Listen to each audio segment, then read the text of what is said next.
Bueno, muy buenas noches. Para mí es un placer venir a compartir con ustedes esta experiencia académica y profesional en un tema de importancia y trayectoria como son las medidas cautelares. Un agradecimiento muy especial al doctor Jairo Parra Quijano como presidente del instituto, a mis compañeros y amigos, al doctor Marcel Silva, al doctor Ernesto Forero Vargas, y a ustedes, respetable auditorio, queridos amigos. Entre ellos se encuentran exitosos litigantes, exitosos profesionales académicos y magistrados, a quienes tengo mi deferencia especial, quienes han compartido conmigo ya 32 años de ejercicio en el derecho y 25 en el derecho laboral. La idea de venir a compartir este tema es básicamente hacer una retrospección de lo que es la medida cautelar. Cuando la medida cautelar como antecedente en el derecho laboral surgió básicamente sobre la ley 712 de 2001. El doctor Ernesto Forero, miembro de esa comisión, fue testigo de cómo poco a poco hubo la necesidad de buscar que la medida cautelar entrara al proceso laboral. Para nadie es menos cierto que una de las actitudes que toma el demandado frente a un proceso laboral es insolventarse. Entonces era cómo buscar en un momento dado que entrase a la norma la mecánica de una medida cautelar. En el 2001 y los antecedentes que precedieron a esta comisión, pues poco o nada había al respecto, habían unas muy buenas intenciones, pero no era de un grado preferente como el buscar que verdaderamente se diera como tal un amparo a los derechos laborales.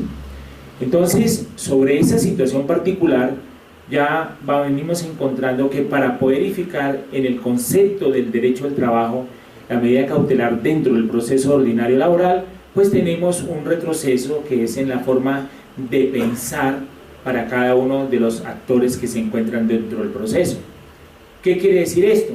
Quiere decir que, por ejemplo, para el ejercicio del derecho civil, pues todos sabemos las medidas cautelares, todos apuntamos a una inscripción de una demanda, todos apuntamos de una u otra forma, pero para el proceso laboral no era ni muy común, ni aún sigue siendo muy común la aplicación de la medida cautelar. Entonces, el primer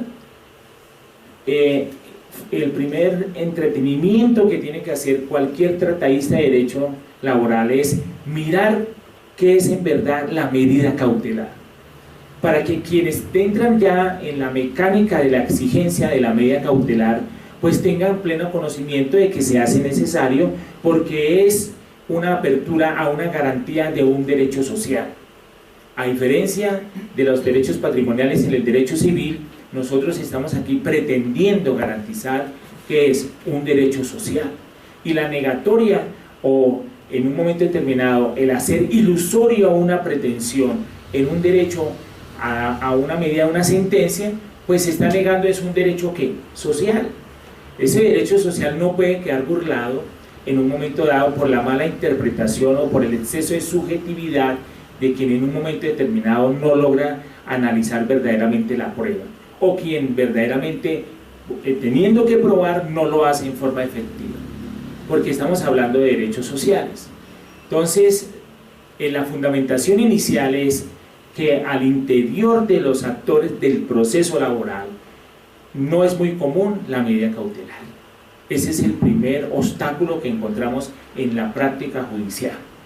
Uno va con intenciones de garantizar un derecho laboral, de pedir un derecho a una medida, y encuentra al otro lado la contraparte y manifiesta, hace manifestaciones como es que esto no es un derecho civil, y que como no es un derecho civil, entonces ya parte del presupuesto que el actor que pide la medida cautelar está desenfocado frente al derecho laboral. Es una mala interpretación ya desde el mismo contraparte dentro del proceso laboral.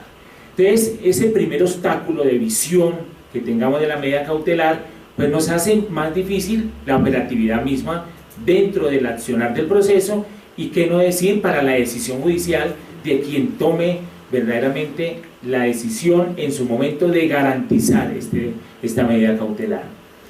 La práctica no está muy avanzada en el tema, pero uno más o menos puede participar de lo que ha acontecido, por eso uno se atreve a hablar hoy de lo que puede ser un buen desarrollo de la medida cautelar.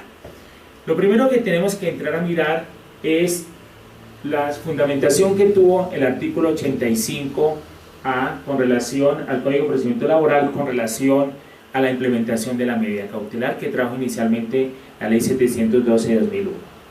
Para entrar a mirar ¿qué es la medida cautelar? Lo primero que tenemos que saber qué es medida cautelar frente a un derecho social. Esa medida cautelar lo que busca es impedir la destrucción o la afectación de un derecho controvertido. Es decir, yo puedo pedir una medida que me garantice para que no me sea destruido mi derecho, porque con el acontecer y con la morosidad en la providencia, porque se advierte desde su implementación que parte de la medida cautelar es garantizar que como la medida definitiva, la que garantiza verdaderamente la medida cautelar, se demora en el tiempo, pues verdaderamente lo que encontramos nosotros es que aparece la medida cautelar. Esa es la primera fundamentación, impedir la afectación de un derecho controvertido. Ese derecho controvertido, por lo tanto, tiene que ser muy bien clarificado en la presentación de la demanda, de tal forma que al momento de pedirse la medida cautelar sea de bulto, de bona faz, que efectivamente se logre probar que estamos frente a una expectativa supremamente seria de unos derechos laborales ciertos por decretar. Entonces, es para evitar la afectación de un derecho controvertido. La medida cautelar, igualmente, se impide que la persona constreñida a accionar se le generen consecuencias más gravosas de las ya provocadas por el demandado, quien le ha obligado a acudir al aparato judicial. Esto quiere decirnos que quien invoca la medida cautelar pues ya está en desventaja, porque es la persona que ha tenido que accionar el aparato judicial para que se le obtenga un pronunciamiento en su acontecer del pretendido derecho. Entonces ya viene en una lucha permanente, primero de armar una demanda, ¿cierto? De poder probar dentro de una demanda, de darle una claridad a quien lo ve del otro lado, para que esa medida cautelar efectivamente proceda. De ahí la claridad en las pretensiones de la demanda, de ahí la claridad en el desconocimiento de esos derechos sociales que se pretenden por parte del actor. Entonces, no se puede hacer más gravosa de quien pretende invocar un nuevo derecho, un nuevo accionar, que se le haga más gravosa al momento de acudir a ese aparato judicial y le sea negada la medida cautelar. Porque tiene un doble trabajo. Primero, convencer la legitimidad o la bondad de ese derecho, que sea un derecho bueno, como dice Calamandré, un derecho bueno, pero que a su vez ese derecho sea tan certero que de manifiesto quien va a analizar verdaderamente es viable ese derecho. Entonces, quien acciona la medida cautelar, pues tiene una doble tarea: hacer una muy buena demanda, pero también dar un convencimiento de que el derecho pretendido es un derecho cierto y valedero. Por eso es que muchas expresiones que uno va a pedir una medida cautelar dentro de una audiencia especial, que ustedes saben que se hace, muchas veces los jueces quedan admirados de que primero no procede fácilmente y segundo quedan admirados de que haya alguien quien les pueda llevar unas pruebas supremamente muy visibles de que efectivamente estamos frente a una situación de una insolvencia económica, por ejemplo. Entonces, ese doble derecho que se pretende dentro de esto, pues es lo que trajo el artículo 85A. Primero, depende de la conducta del demandado. Es decir, el demandado es el que puede desplazar su patrimonio para insolventarse frente a una creencia laboral.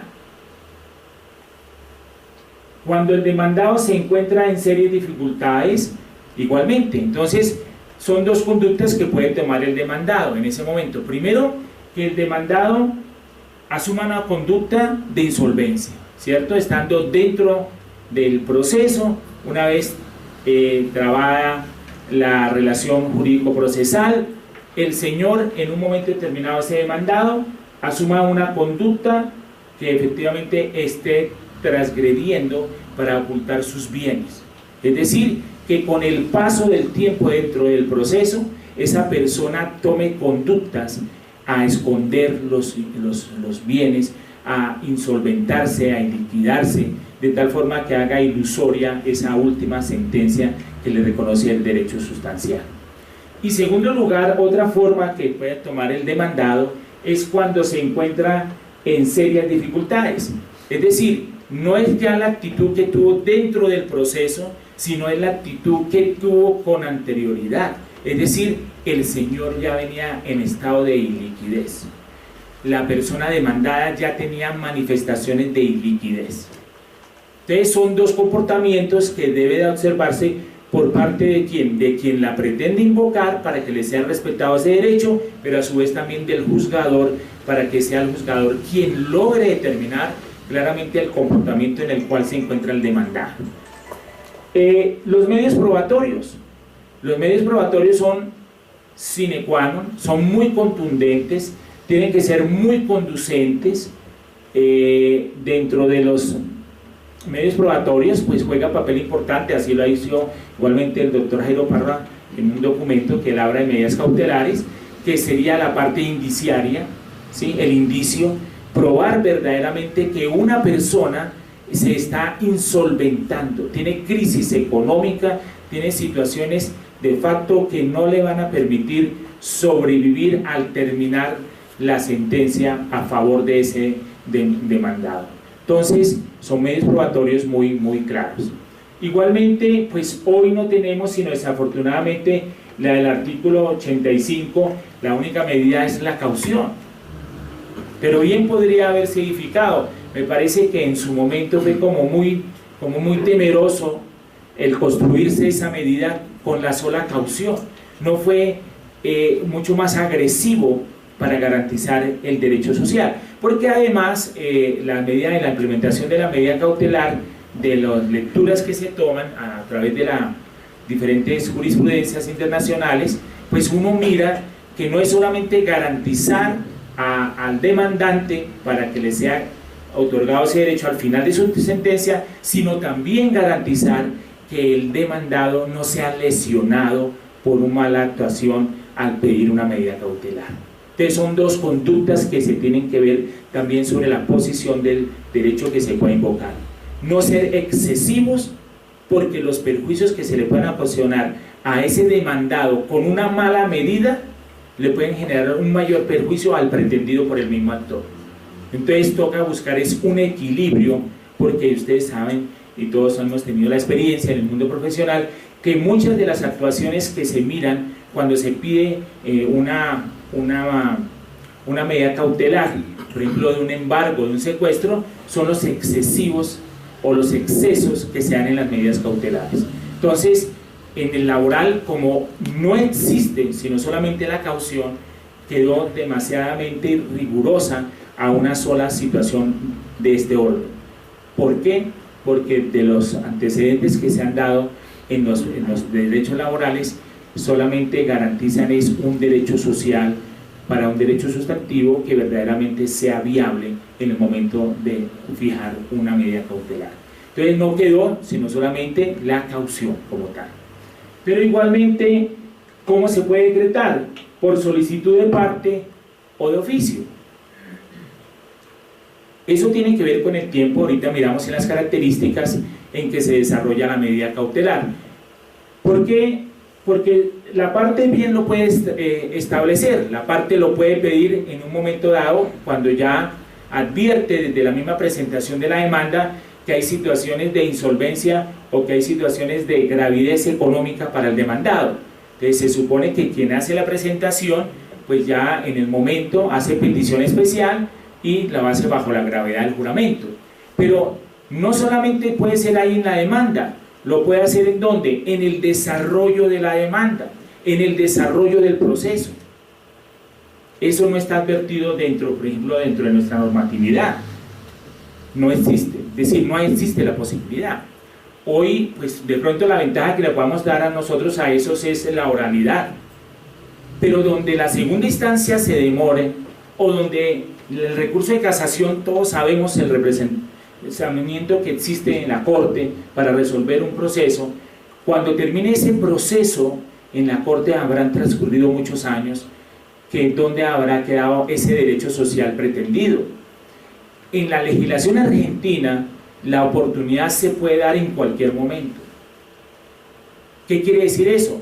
Si yo veo hoy que nuestra legislación quedó corta con relación a una medida cautelar de una empresa que en su momento yo pedí la medida y no me fue otorgada en su valoración, pero si sigue en el declive económico de esa sociedad, yo no me puedo quedar sin hacer nada. Y eso pasa en nuestra realidad, nos ha pasado. Las sociedades se siguen liquidando y como ya no tenemos más oportunidades, es decir, ahí hay una falencia en el proceso, porque ya no tenemos más oportunidades de volverla a solicitar, no existe. La petición especial solamente quedó para una sola vez. Entonces, si yo no logro probar en esa eventualidad, pues muy seguramente pues el demandado puede tomar otra actitud muy fácil de superar esa primera y seguir, porque no existe ni está consagrada dentro de nuestra normatividad que se pueda volver a invocar, como sí la tiene en su momento el derecho chileno. Otra de las situaciones es los objetivos que tiene la medida cautelar. Los objetivos, primero, la protección al derecho de manera provisional. Recordemos que esa manera provisional que se da, ¿sobre qué está versada? Porque solamente la parte final, ¿cierto? La parte final es la sentencia definitiva, la que nos puede garantizar el llegar a una sentencia que nos otorga un derecho. Por eso se hace y se está sujeta a una medida provisional, porque la definitiva es la única que nos da el derecho como tal. Ese transcurrir en el tiempo es el que protege verdaderamente la medida cautelar, no lo protege otra medida.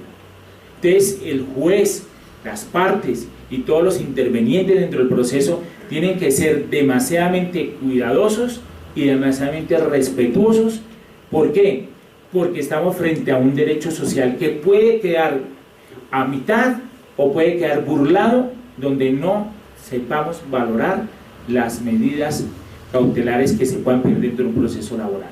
El largo tiempo del transcurrir puede quedar burlado, porque esto es una medida que provisional, ¿sí? No es una medida definitiva. Además, con otro grave problema, es que las acreencias laborales, ustedes bien lo saben, las acreencias laborales en su acontecer del tiempo pueden ir creciendo. Entonces, al ir creciendo, ¿qué sucede? Mi pretensión inicial me vale 50 millones de pesos, pero con el transcurrir del tiempo, ¿sí? Con indexación, con el reconocimiento de cálculo actuarial, con cualquiera de estas medidas ya no me valen 50 millones de pesos al momento de mi presentación de demanda, sino cuando me pueden llegar a duplicar o hasta triplicar la creencia inicialmente. Entonces miren ustedes que la medida cautelar además quedó con otro problema, porque fue tan temerosa como se implementó, que solamente garantiza entre el 30 al 50% del valor de la pretensión inicial, cuando la pretensión lo que hace es que crecer en el tiempo.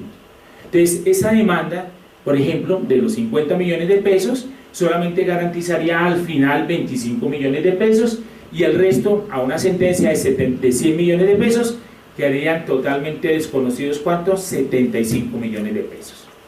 Eso en un proceso de regular cuantía, cuando ustedes saben cuándo son las acreencias que verdaderamente buscan los demandados a insolventarse, porque muchas veces son demandas mucho más cuantiosas que les llevan una gran parte de la fortuna de su capital cuando han incumplido verdaderamente las acreencias laborales. Entonces, esa es otra advertencia. la caución quedó demasiadamente baja, como quedó implementada en el artículo 85A, frente a una medida provisional que en el fondo al transcurrir va creciendo y va a crecer, porque son nuestras acreencias laborales, el salario, la indemnización moratoria, que van acrecentándose en cada día más desde el momento mismo de la iniciación de la acreencia. El segundo objetivo es asegurar el cumplimiento de la decisión que se adopte para que no sea ilusoria. Esa es la finalidad de la medida, es decir, poder yo llegar a adelantar un proceso de unos años o de pronto hasta de unos muy buenos años, pero que no sea ilusoria, sino que sea que efectivamente el pago de esa obligación. Entonces, la situación es bien importante porque estamos jugando con derechos sociales que, ¿para qué nos sirve un muy buen proceso que desarrollemos? Una muy buena actuación si nuestra situación al final de la sentencia es ilusoria. No estamos haciendo nada frente a los derechos sociales, a los derechos laborales. Simplemente, ¿por qué? Porque de pronto en el momento inicial tomamos una situación muy prevenida frente a la creencia laboral de no decretar una medida cautelar, o por el paso de los años que no fue ajustado porque la ley lo prohibió. Los criterios básicos para establecer la potestad del juez tienen que ser manejados teniendo en cuenta pues, los tratadistas que conocemos nosotros, no solamente las fuentes de lo que es nuestro derecho como tal en Colombia, sino también bebiendo de esos buenos escenarios como fue el derecho italiano en las medidas cautelares, ¿sí? El derecho alemán de las medidas cautelares, para que todos tengamos verdaderamente conocimiento de lo que debe ser una medida cautelar. El profesor Calamandrei entonces dice que es una ayuda y un auxilio a la sentencia, que es una precaución anticipada y provisional. Pero miren ustedes que sobre ese presupuesto el profesor lo que dice es como una ayuda y un auxilio, es decir, que verdaderamente se necesita, ¿sí? Verdaderamente se deben de otorgar cuando son muy claras las pretensiones laborales, ¿sí? Para el desarrollo de ese proceso. En segundo lugar, Carneluti señala que es la garantía del desarrollo o resultado de otro proceso.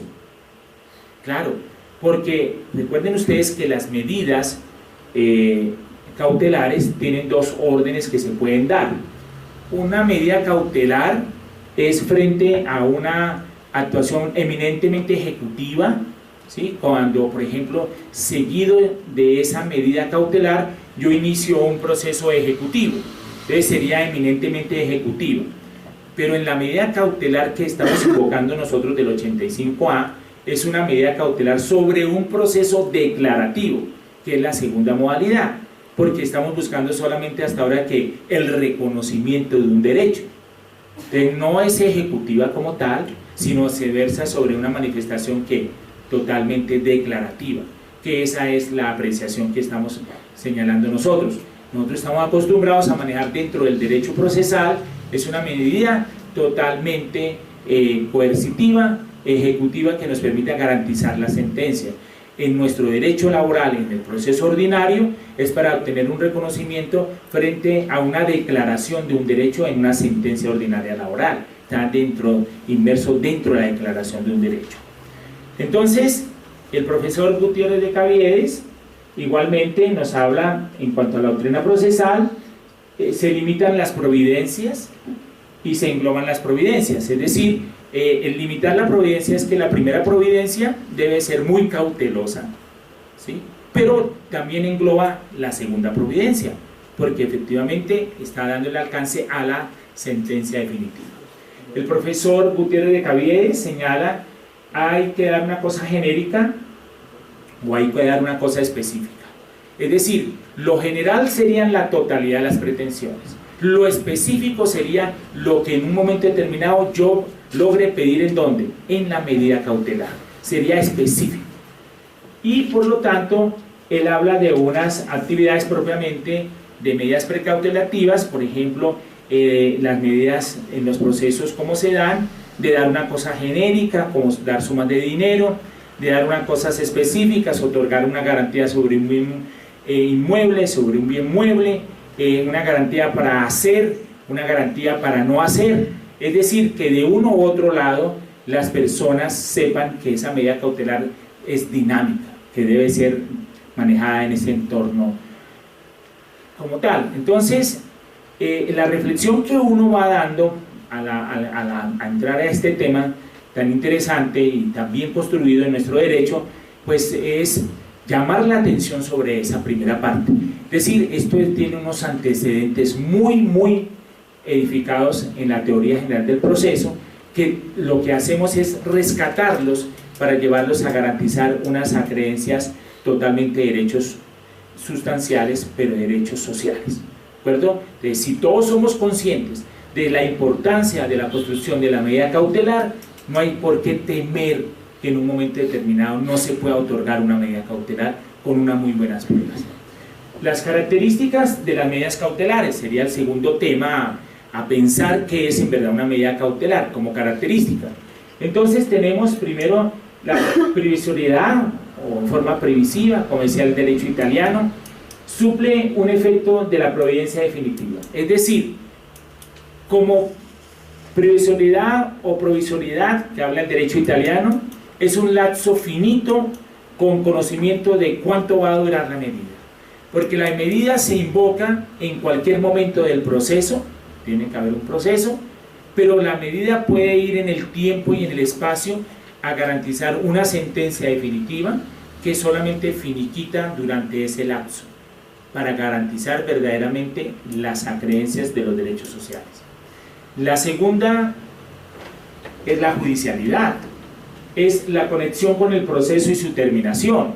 Es decir, yo no puedo pensar que se pueda decretar una medida cautelar sin haber en un momento dado ya haber notificado a la totalidad de los demandados.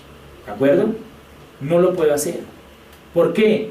Porque tiene que estar dentro de un proceso judicial y donde las partes que vienen a responder en su momento sean verdaderamente las personas a las cuales, sobre las cuales y a las cuales se les puede pedir que emitan la medida cautelar.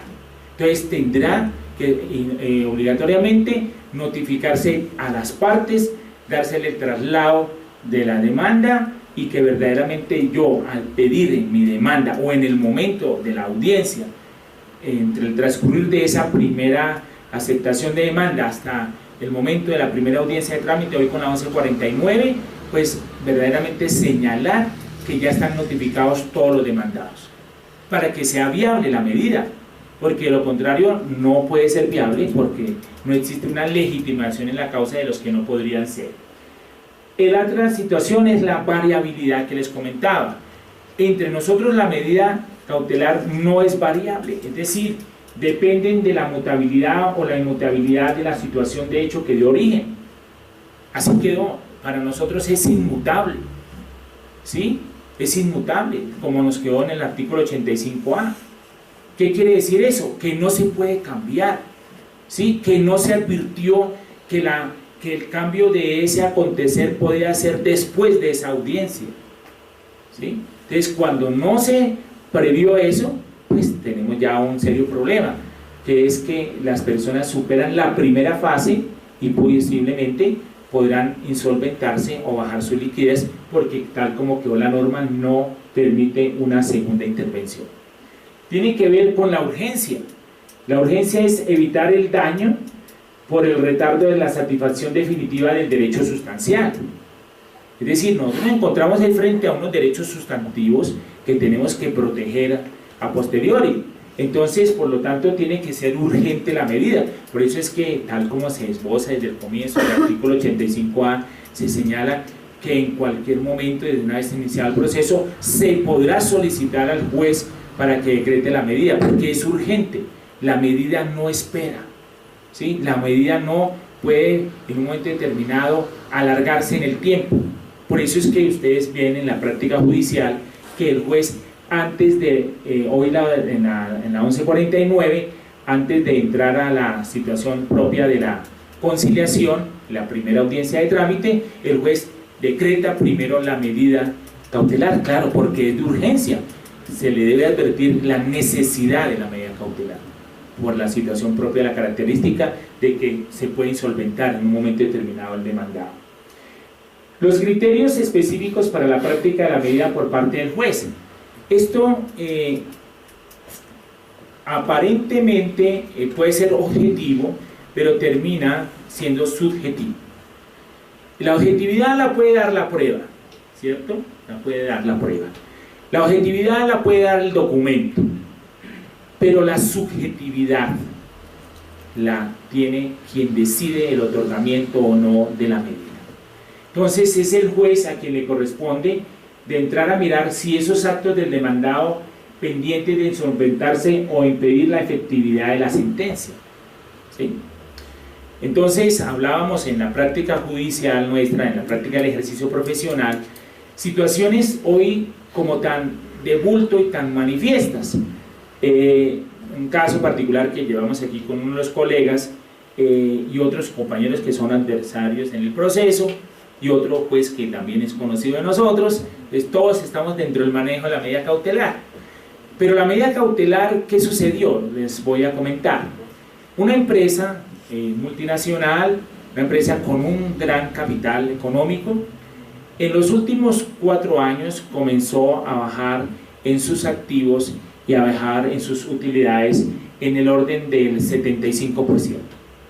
Los documentos que se encuentran, ¿dónde están? Hoy son documentos mucho más públicos, están en la red, ¿sí? Todos están en la red. Uno entra a la parte de proponentes, ¿sí? De contratistas proponentes, encuentra la prueba, es una prueba objetiva, es una prueba pura, es una prueba que verdaderamente que encuentra uno, es una prueba que está de manifiesto, que verdaderamente es de orden público y la cual puede ser que consultada y la cual puede ser allegada a un proceso. Se lleva el expediente a la prueba, se solicita la prueba de la medida cautelar, efectivamente el juez advierte y dice, esto es una prueba muy interesante, nunca habíamos pensado que la prueba fuera en ese orden, suspende la audiencia para estudiarla, ¿sí? Para llevarla a estudio.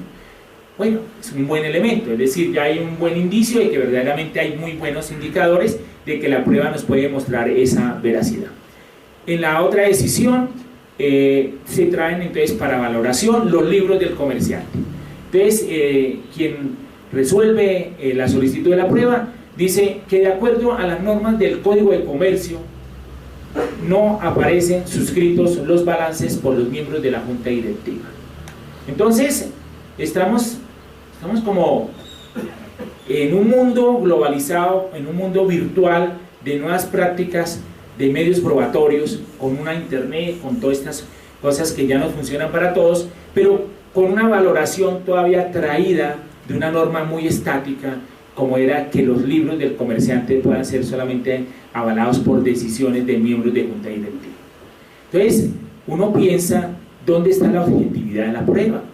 Cuando es de bulto y de manifiesto que los pasivos están superando los activos, cuando la liquidez de la empresa es de tal bulto que viene ya en el 75% en los últimos balances, y con los informes de la revisoría fiscal que advierten que esa sociedad, para entrar a hacer negocios contractuales, debe tener una revisión mucho más al detalle para poder otorgarse el tipo de contratación. Entonces, con esas advertencias no podemos presumir nosotros que no haya una objetividad en la medida para imponerse. Pero menos mal que quedó con recurso, entonces ya será el tribunal en su momento, en su sabiduría, quien verdaderamente valore si esa prueba es o no como tal muy clara para entregar una garantía. Sobre todo cuando se trata, por ejemplo, de empleados que llevan 20 años al servicio, gerentes regionales, ¿sí? Gerentes que tienen que ver con orden andino, ¿sí? Gente que ganaba muy buenas sumas de dinero, que tenían unos muy buenos salarios integrales, pero que una liquidación muy mal efectuada, además una justa causa de terminación no muy clara como se dio la terminación, pues deja de entrever que verdaderamente la pretensión está muy edificada para revisar que en el fondo se pueda decretar la medida. porque son sumas considerables en su momento, pero que además tienen una objetividad en el medio probatorio allegado. Entonces ya él será en su sabiduría el superior quien resuelva si efectivamente esos medios idóneos, como son hoy las pruebas que se bajan por la vía internet, son o no viables para otorgar la medida. La otra situación particular es cuando el demandado se encuentra en serias dificultades para cumplir sus obligaciones o una sentencia condenatoria.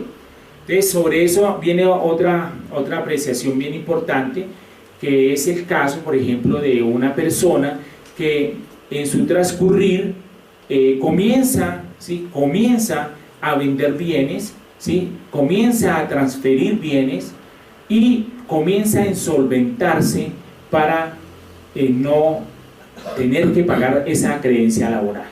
Un caso conocido en proceso, el cónyuge en su momento, a través de unos procesos penales, civiles entre sí, se lleva la medida porque ya eran unas acreencias laborales de ella como socia, la cónyuge, se pide la medida y el juez muy sabio en su momento decreta el traslado de las pruebas, porque esto es importante, no se nos olvide que la prueba por la cual se pide la medida debe ser trasladada a quien se le presume imponer, para que él a su vez que se defienda, ¿sí? A su vez controvierta, que verdaderamente pueda demostrar que eso no es o no es viable la imposición de su medida. En el caso del último en mención, se le da el traslado al demandado para que él manifieste si efectivamente era o no era viable, y entonces este señor simplemente no logra explicarle al juez que por qué le había transferido los bienes, los inmuebles a su revisor fiscal. Es decir, era de bulto. Entonces el juez impone la medida, dice, le voy a imponer la medida o usted va a solucionar esto, porque ya la medida viene en otro orden. Es decir, era de manifiesto la insolvencia que se estaba dando ya dentro de la práctica. Y el procedimiento puede ser de oficio a petición de parte, unos medios probatorios idóneos, una audiencia especial al quinto día hábil siguiente, tiene el recurso de apelación, es una buena garantía para la situación particular de la imposición de la medida, y la caución, ya lo vimos, quedó además como medida muy restringida y como porcentaje entre el 30 y el 50% de las pretensiones demasiadamente baja y muy laxa. Además, los efectos de no otorgarse a ser oído, ¿sí? Es decir, como la medida particular, pero hoy ya en plena oralidad, ya evacuada una audiencia, no da mucho que presionar para imponer la medida. Aquí hay un tema bien interesante que creo que les apasiona a muchos, a todos, que es la aplicación de lo que son las medidas cautelares innominadas como tal en el derecho procesal laboral nuestro. Entonces, recordemos ustedes que la medida cautelar innominada se ha definido como aquella que no está prevista expresamente por el legislador, no está de las que conocemos como las famosas nominadas o típicas, pero que faculta al juez para que en cada caso y mediante petición de parte la decrete si la encuentra razonable para la protección del derecho objetivo del litigio, para impedir su infracción o evitar consecuencias derivadas de la misma, prevenir daños, hacer cesar lo que hubiera causado, asegurar la efectividad de la pretensión. Entonces es darle unas herramientas al juzgador para que él se pueda mover mucho más amplio con relación a una medida. En el Código General del Proceso, que nos la trae en el artículo 590, también advierte unas circunstancias especiales que se deben de dar, que es bueno considerarlas. Me parece a mí que después de uno leer el Código General, la medida como tal, esa parte innominada, esa facultad que se le da al legislador, pues comienza uno por mirar los aspectos constitucionales. En el aspecto constitucional tendríamos que mirar lo que es el artículo 229 de la Constitución y el artículo 228. En el artículo 229 constitucional se garantiza el derecho de toda persona para acceder a la administración de justicia. Entonces, si estamos en una medida innominada frente al derecho laboral, hay que pensar qué es lo que se garantiza ahí. derechos sociales. Si a la luz del artículo 29 se garantiza el derecho a toda persona para acceder a la administración de justicia y no puedo traer una medida innominada, estaríamos pensando en que se pueda estar vulnerando el artículo 229 constitucional. Igualmente con relación al artículo 228 constitucional, que dice que la administración de justicia es función pública. Entonces, si yo traigo la medida, ¿cierto?